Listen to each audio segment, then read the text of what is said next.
Hey everybody, welcome to Slash Bash, where today I am bringing you another entitled Parents Reddit video. If you are new to the channel, then subscribe and help me reach my goal of 10,000 subscribers. In our first story, an entitled grandmother wants to trade her pet in for a newer model. Let's jump right in. This just happened a few hours ago. I'm going to make this one short since I'm on my phone and on lunch. I'm writing again from the animal shelter, which is a magnet for the crazy and over-entitled people of the world. Enter 60-year-old entitled grandma. She comes into our shelter with this tiny little poodle that is skin and bones, missing hair and blind and seemingly deaf. The dog looks like it died months ago and didn't know it. Well, entitled grandma brings this dog in and says it's a stray she found. We ask her the basics. Do you live in this county? This is one of the biggest questions we ask. See, what some people don't know is that every county in a state has its own county animal shelter and animal control facility. Any stray animal found must be brought to that county shelter, usually within 24 hours of finding the animal. It is illegal to take a stray animal from one county and surrender it to an animal shelter in a different county that you don't live in. Now, that being said, entitled grandma doesn't live in this county. However, she claims to have found this dog running down the road in our county. Okay, it happens. We take the dog in and I get called to do its medical exam. I make sure the dogs and cats and whatever else we get has their proper shots and medications so they don't get sick while here, or if they are sick, so we can at least start getting them healthy. This requires a lot of wrestling with big animals that can kill me if they timed it just right, who don't want to take their pill or get a shot. So I take the little poodle into the back, and first thing I do is scan any animal coming in for a microchip. The chip comes up instantly. I research the chip, and sure enough, it's from the next county over that entitled grandma lives in, registered to that county's animal control. This is a red flag for me. This tells me it's her dog. However, I follow through and contact the next county's animal control. They pull up the chip number and give me the owner's name, address, and phone number. It's not entitled grandma. Okay, I think to myself, well, I've been wrong before. I call the owner on the chip. The owner isn't entitled grandma, but it turns out the owner is entitled grandma's daughter. Hello, is this entitled grandma's daughter? Yes, who is this? Yeah, I'm from County Animal Shelter. Are you missing a small elderly poodle? No, I got a poodle for my mother, entitled grandma, as a present back in 2016. Did it get lost? No, your mother brought it in and told us it was a stray she found. She falsified information on a government form and abandoned her animal. These are pretty serious issues. She needs to come get her dog now. I understand, and I will call her and make sure she comes and gets her dog back. About a half hour goes by and my desk phone goes off. It's entitled grandma's daughter's number. I think, okay, this is them telling me they are coming back. Nope. County Animal Shelter, this is me speaking. Yes, this is entitled grandma's daughter calling back. Entitled grandma isn't coming back for the dog. She says she doesn't want it anymore because she thinks it's old and ugly. She demanded I get her a teacup chihuahua instead. Well, that's between you and her, but either you or her need to come get this dog, as it's an actual crime to surrender your animal to a shelter in a county you don't live in, let alone the animal abandonment charges and putting down false information on a government form.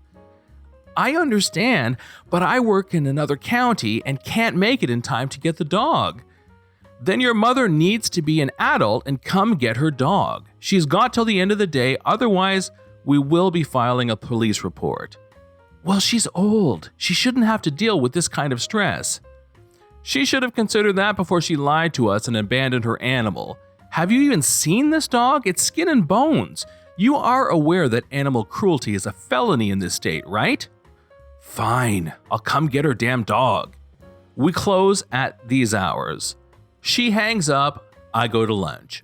I doubt I will see her or the mother, but I'm true to my word. If they don't get here by the end of the day, they're going to be dealing with the police instead of us.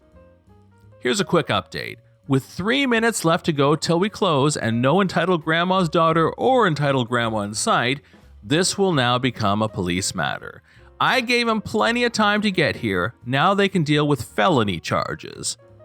Second update, no word from Entitled Grandma's daughter or Entitled Grandma either. I doubt they'll show up again at this point. The poodle is doing great though. She is getting fed the food and medication she needs and already seems more energetic. The plus side is in shelters, the smaller dogs always tend to get adopted first. So once she is medically cleared for adoption, she will most likely get a home that day. Final edit. Okay, so this should be the conclusion here. The poodle was placed with a senior dog rescue that already has a foster lined up. The pupper has been medically cleared, so they are going to be just fine.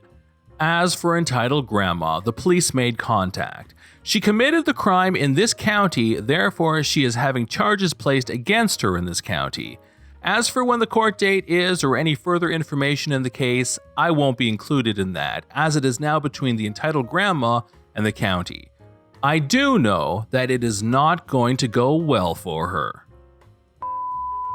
In story 2, an entitled mother gets angry when a cyclist tries to keep her children safe at the mountain bike trail. I was out at my local mountain bike trail center yesterday. It was a Sunday, dry, nice day, lots of families out.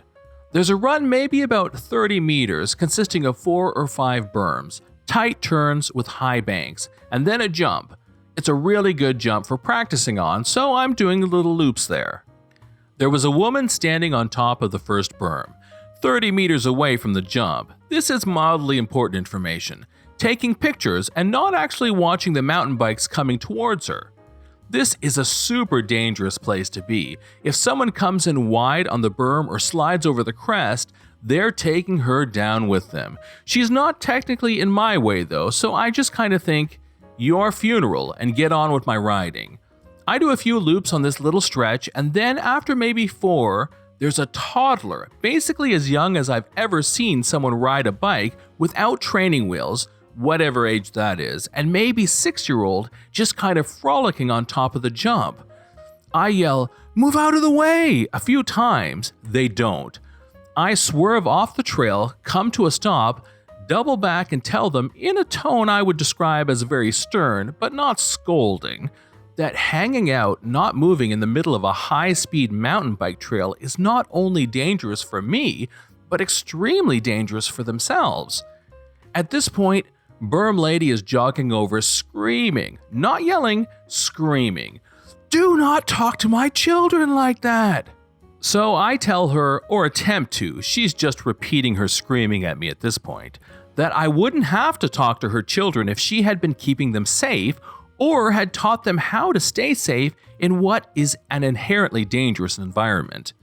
At this point, she says, "I'll knock you flat," at which point I tell her I will defend myself if she attempts to touch me or my bicycle in any way. She then plays the victim and says, "I can't believe you'd hit a woman." "I can't believe you'd threaten me," I tell her.